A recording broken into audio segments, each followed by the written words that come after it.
Welcome back to the Gallagher Shots YouTube channel. My name is Emil. We're going to do the player ratings, but seeing as we skipped one, we've had two careless outings for Newcastle United. So this is a joint player ratings for Newcastle, as we lost our unbeaten run at home to Everton and Leicester to wrap up a pretty miserable festive series period, whatever. Let's get it over and done with, shall we? So yeah, bear in mind that this isn't just one performance, it's two performances. We'll start with a positive. Martin Dubravka had two good games where his saves were kind of damage limitation. Certainly against Leicester, he was the only performer in two games, consistent performer at least, pulled off some magnificent stops, like I said, against Leicester.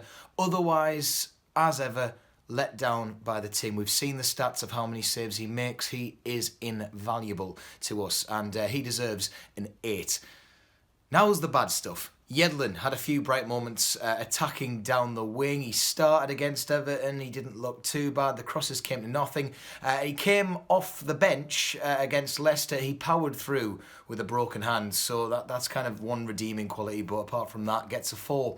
Manquillo played against Leicester only. I don't think he should have been dropped for Everton. I think we lost something without him in the team. And I personally felt he was good against Leicester. Another worrying injury, though, brought his game to an early end. So Manquillo gets a 6. I said there was no more good stuff, but yeah, Manquillo I thought was all right. Crafts had a rare call to action. He was part of the parking of the bus in the Leicester second half. Nothing to complain about, more lack of involvement, but apart from the final goal for Leicester, at least did keep them at bay, I think. I kind of switched off in that second half, I'll be honest. I don't know what went on. 4 for Kraft. Shea had a goal against Everton, but ultimately 2 bad games from our Swiss international. He was caught off guard far too many times against Leicester. Just kept going. Shea again. There he is. He's done it again. Succumbed to injury by the second half. He did try and play on, but he was never going to stay on that pitch.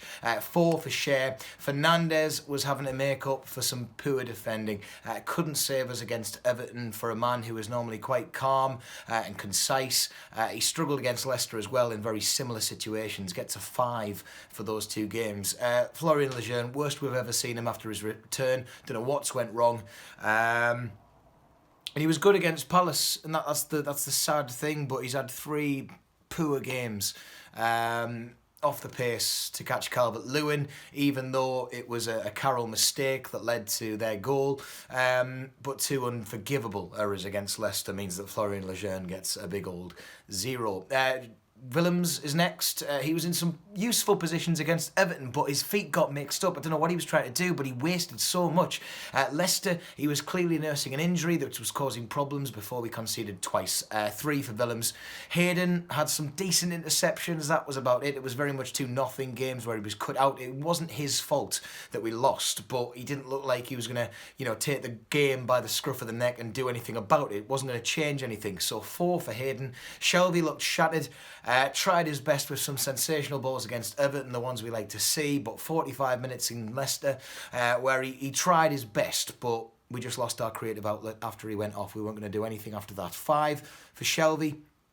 Sean Longstaff replaced. I'm running out of breath here. There was a couple of times where he came off the bench in these 2 games. Couldn't change the Everton game. Leicester, he was part of that damage limitation squad. He gave what he could. There was bits where he was running the ball out. He didn't want it to be any worse than it was, like the 5-0 against Leicester, where he just had a shambolic day. 5 for Longstaff. Almiron, hardest worker in both games, I would say, apart from Dubravka. He ran us into clever positions against Everton to get us a few free kicks. Yes, they came to nothing, but at least he was having a go. And he was one of the few showing spirit still in the dying stages against Leicester. You've got to hand it to him. This is one of those games where, although he wasn't actually doing much in terms of winning the actual game for us, he was trying his hardest in tough situations. 6 for Almiron. Atsu came on against Everton only. He came from the bench to basically lose the ball over and over again. We're seeing this quite a lot with Atsu. It's not good at the minute for him. And he's really having one of his bad spells. I hope he can get out of it because, he's had some moments this season, but it seems to be now is running out like it normally does with Atsu. 3 for him. Carroll played against Everton only.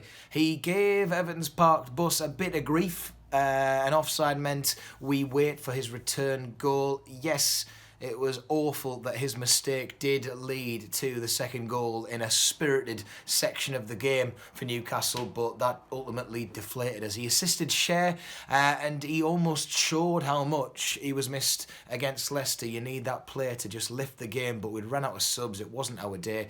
But you know what? I'll give Carroll a 7 for his Everton performance, despite that little slip, because that was just so unfortunate, and I'm really trying to find something bad, but you know, it's I think Carroll was all right.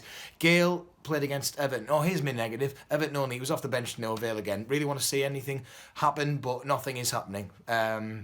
We need something from Gale, don't we? We'd love to see something from Gale. It's not going to happen. 3 for Gale.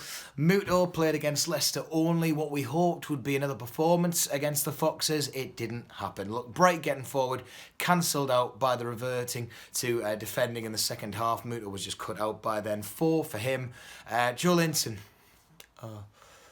Everton showed some of his strength to get down the wing. I'll give him that, but the chances against Leicester, those are the ones.